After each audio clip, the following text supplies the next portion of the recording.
Bonjour. Spider-Man Across the Spider-Verse se termine sur un énorme cliffhanger qui laisse Miles Morales et surtout le destin du multivers en grand péril. Voici toutes les explications sur ce film et des théories sur la suite, sans oublier qu'un grand pouvoir implique de grandes responsabilités, et c'est juste après ça.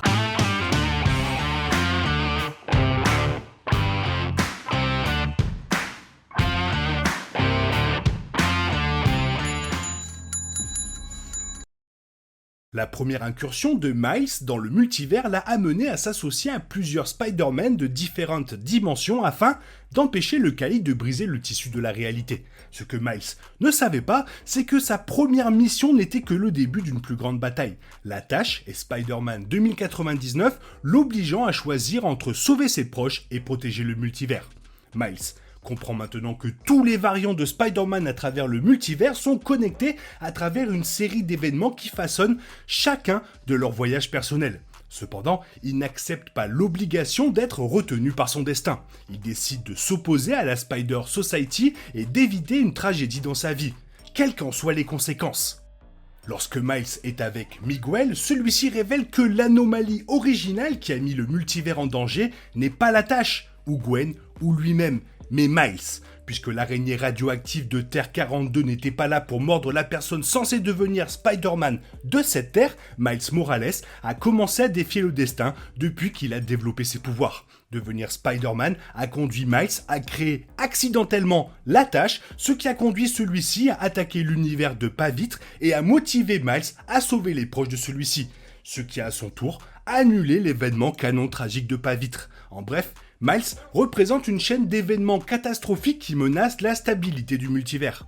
Cela le conduit à s'échapper vers la mauvaise réalité tandis que la tâche menace de tuer ses proches. Avec la seconde partie confirmée pour reprendre là où le film s'était arrêté, la fin du film laisse Miles Morales vivre son pire scénario possible. Et cet énorme cliffhanger se présente sous la forme du rôdeur, qui fait un retour choquant dans un univers différent. Après être arrivé dans le mauvais univers, Miles Morales découvre qu'Aaron Davis est vivant, mais malgré le fait de le suivre et de se faire passer pour le neveu d'Aaron, celui-ci comprend que Miles est une personne différente. Aaron le capture et l'attache pour qu'il puisse rencontrer son homologue multiversel. Un variant de Miles Morales qui n'a jamais été mordu par la fameuse araignée et n'est donc jamais devenu Spider-Man. Cette version de Miles a apparemment été corrompue par son oncle et est devenu le rôdeur. Alors, la première question qu'on se demande, c'est comment Miles Morales s'est retrouvé sur Terre 42. Miles Morales combat à lui seul des centaines de Spider-Man tout en s'échappant de la Spider Society et utilise leur technologie pour quitter l'univers de 2099. Cependant, il ne s'est pas rendu compte que la machine qu'il utilise pour s'échapper identifie l'ADN de l'araignée radioactive qui l'a mordu. Et comme son araignée venait de Terre 42 au lieu de l'univers origine de Miles, la Terre 1610. Par conséquent, Miles est envoyé dans un univers qui semble très similaire au sien, mais avec quelques changements majeurs. Dans cette réalité, le père de Miles est mort à la place de son oncle, sa mère a des difficultés financières et son homologue multiversel est devenu un criminel. Alors, comment exactement Miles de Terre 42 est devenu le rôdeur n'a pas encore été révélé. Mais la mort de son père, Jefferson, semble avoir été le principal catalyseur. Après tout, le père de Miles s'est toujours efforcé de garder Miles sur la bonne voie alors qu'Aaron, son oncle, avait toujours penché sur une vie de crime. Sans une figure maternelle moralement correcte pour le guider et sans Spider-Man pour l'inspirer, Miles Morales de la Terre 42 a probablement vu Aaron, son oncle, comme un modèle et a eu l'idée de devenir le rôdeur.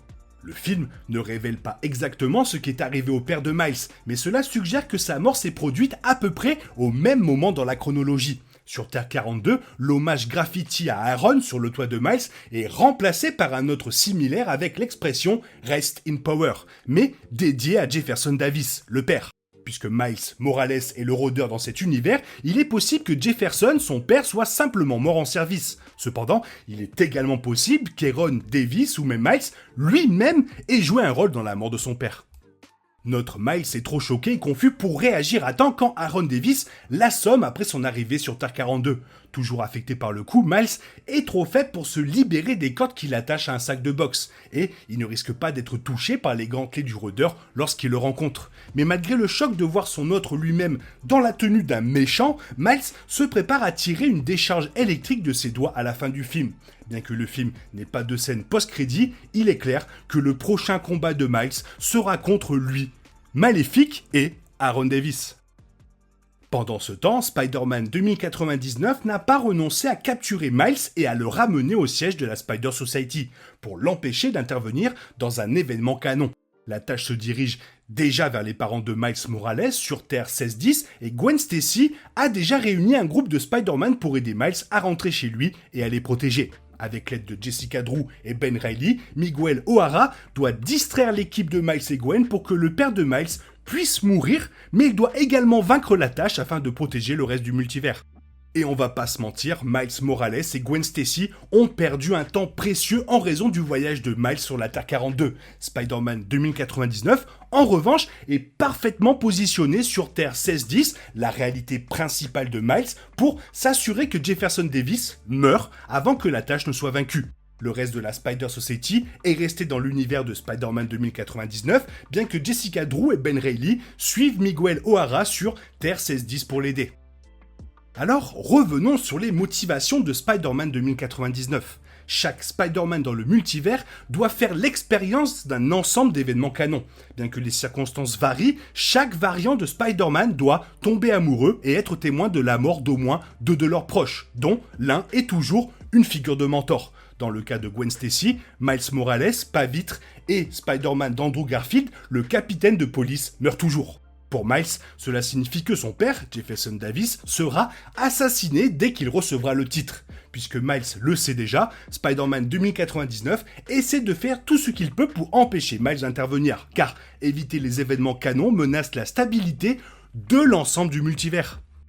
Heureusement pour Miles, Gwen sait déjà qu'il est dans le mauvais univers, et elle reçoit le soutien d'un groupe de Spider-Man qui pense que la tentative de Miles de sauver son père est moralement correcte. Avec l'aide de Spider-Punk, Gwen rassemble une équipe qui trahit la Spider Society de Spider-Man 2099 pour sauver Miles et son père. Juste avant la suite, l'équipe de Gwen est prête à récupérer Miles de Terre 42 et à repousser la tâche dès son arrivée.